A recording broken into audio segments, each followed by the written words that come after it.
Hi, my friend. This video is about Porto. I draw these buildings and then I paint in ink. It is always a challenge, but that is exactly why I love it. For this one, I used different rice papers and I made different choices in each. By the end of this video, you will see what I like about these paintings, what went wrong, and what I'm changing next time. If you've been to Porto or if you wanted to go, I think you will enjoy this. Let's dive into it.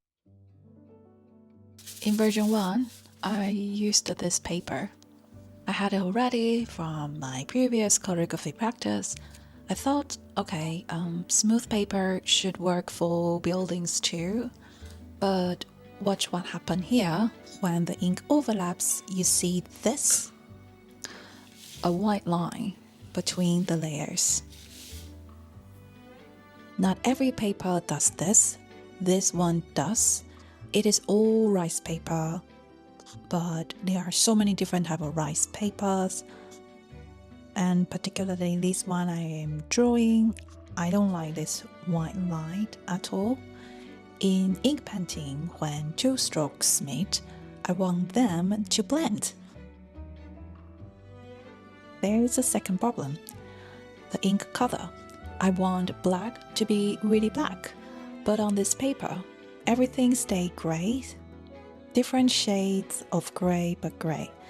No depth, no contrast.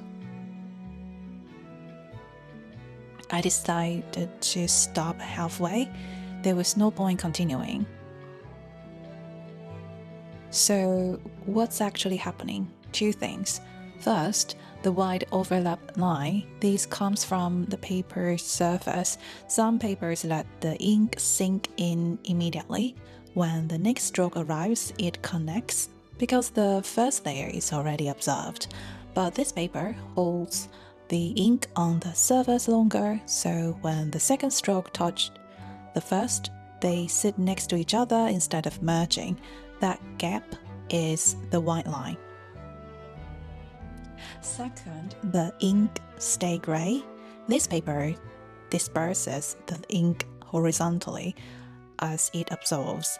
The ink spread out but doesn't go deep, so the black becomes diluted across the surface. You get texture, but you lost intensity. For calligraphy, this can be beautiful. For the kind of ink painting I wanted, I need a paper that pulls the ink down, not out.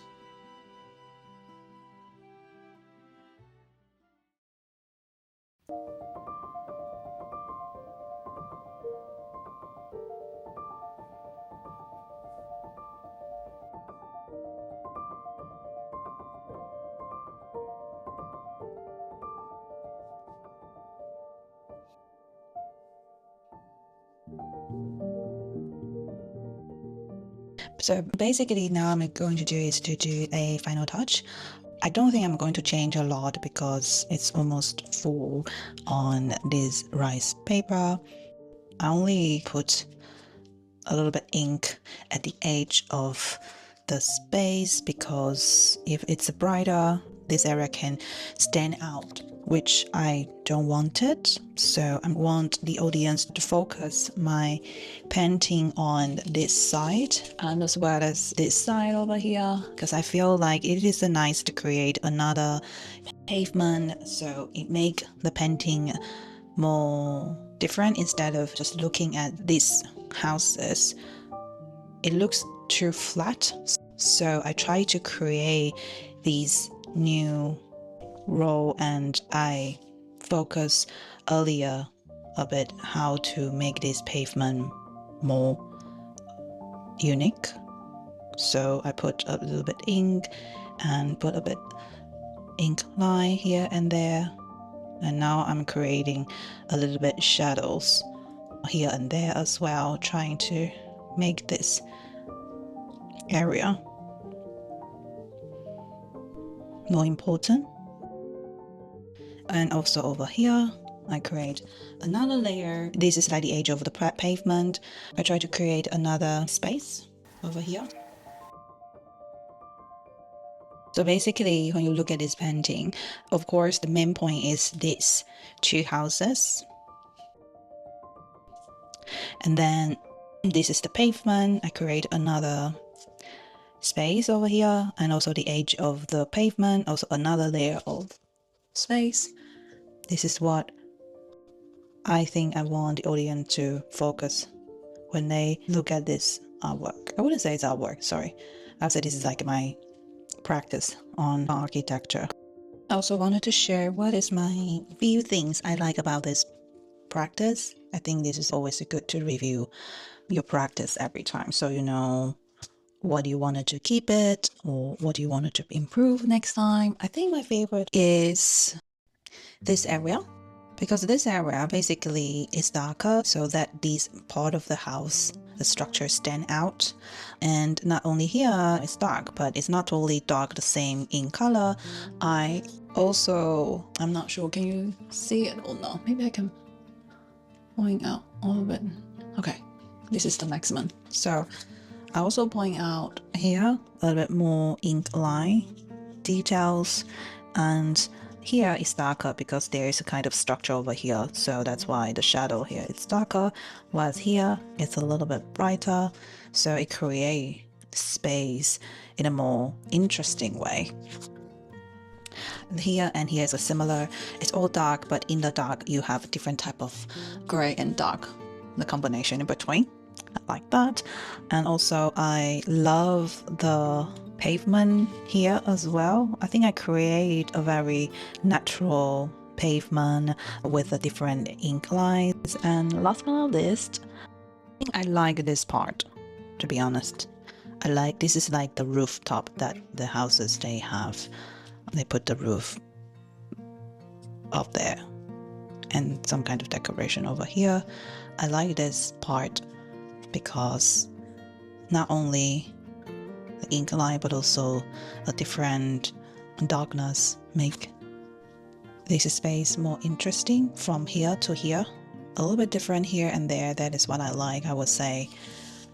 I think when I look at this one again, the doors, the ground floor, I put too much effort on line out too many details over here, and now it looks a bit too much. What I mean by that is looks not natural anymore. Whereas this one, you can feel a very smooth ink lines here. So I think next time when I draw, I needed to really thinking not to put too much effort over here.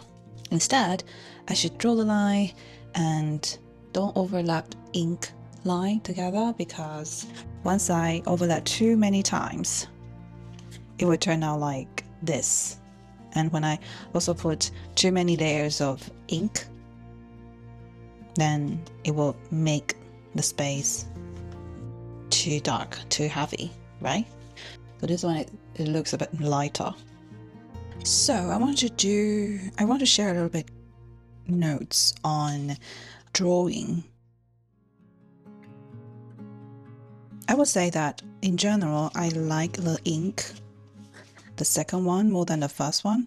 However, the first one still have some things that I really like. For example, I like the door over here. Instead of putting the dark ink to show the brown color of the ink, this door is more natural from my perspective and looks more creative. As you can see, all of the door decoration is slightly different, and I do this in purpose because I don't want each door looks totally the same. So I just change that layout a little bit.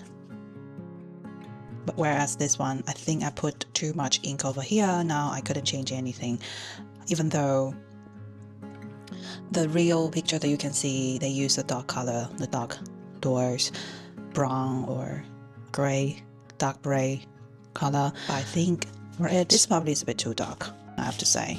So I would say next time, if I use this paper, I will try not to put too much ink over here, and instead I will show more of this ink line over here to see the creative part of the decoration over here. Yeah, so this is the quick notes I would like to share. Yeah, tell me your thoughts. Let's look at these two styles, version 1 and version 2. Which one feels like more your style? I already knew my answer, but I want to hear from yours. Leave it in the comment. This is the end of the video. Thanks for watching. And if you like this type of the content, please subscribe or share it to your friend who might find it useful. I'll see you next week. Bye.